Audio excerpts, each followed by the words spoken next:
వాడుకుంటే అటు తెలంగాణ ఇటు ఆంధ్రప్రదేశ్ కరువు అనే మాట ఉండదు. అదృష్టవశాత్తు ఆంధ్రప్రదేశ్ రాష్ట్రంలో రిజర్వాయర్లు కూడా ఉన్నాయి. ఈ రిజర్వాయర్లు నీళ్లు పెట్టుకోగలిగితే ఓసారి వర్షం అటు ఇటైనా మనకి ఎలాంటి ఇబ్బంది లేకుండా సుజావుగా మన పంటలు మనం పండించుకునే పరిస్థితి వస్తుంది. అందుకే నేను ఒక దూరదృష్టితో ఆలోచించాం. రాయలసీమలో మామూలు పంటలేస్తే ఆదాయాలు రావని రాయలసీమను ఒక హార్టికల్చర్ హబ్గా తయారు చేయాలని కార్యక్రమాలు శ్రీకారం చుట్టిన పార్టీ తెలుగుదేశం పార్టీ. ఈ రోజు దాన్ని ముందుకు తీసుకుపోయే పార్టీ ఎన్డీఏ అని చెప్పి కూడా నేను మీకు తెలియజేస్తున్నా. దీనివల్ల ఒక స్పష్టమైన మార్పు వచ్చింది. ఆదాయం పెరుగుతా ఉంది.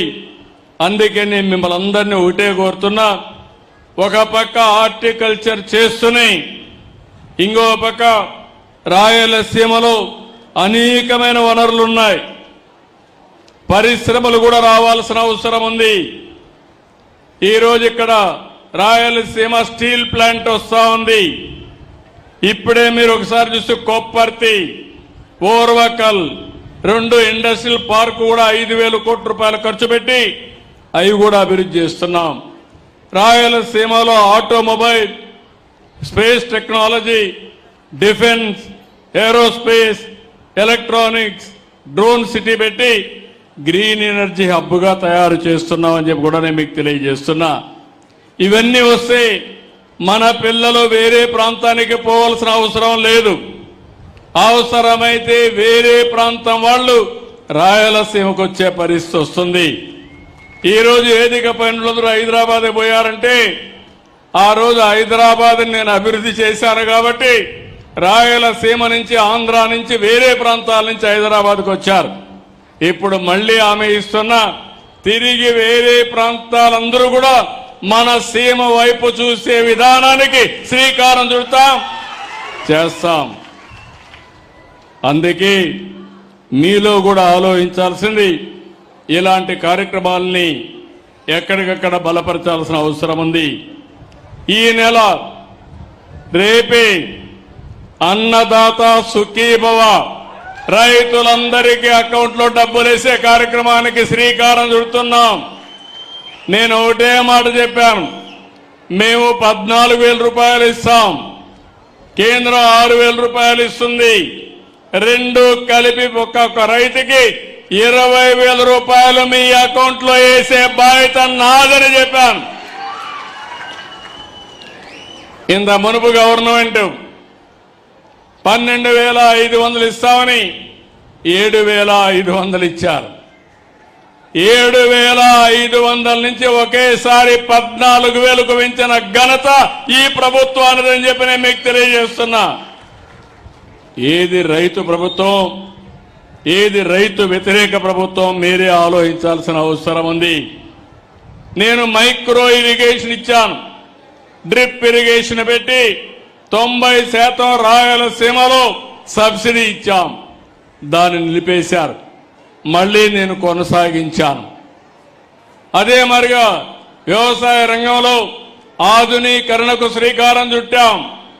ఇంకో పక్క డ్రోన్ సిటీ పెట్టి డ్రోన్లన్నీ కూడా మీకు అందుబాటులో పెట్టి ఎక్కడైనా తెగులు వస్తే నేరుగా మందు కొట్టేది కూడా డ్రోన్ ద్వారా కొట్టే ఏర్పాట్లు చేపిస్తున్నానని చెప్పి కూడా నేను మీకు తెలియజేస్తున్నా.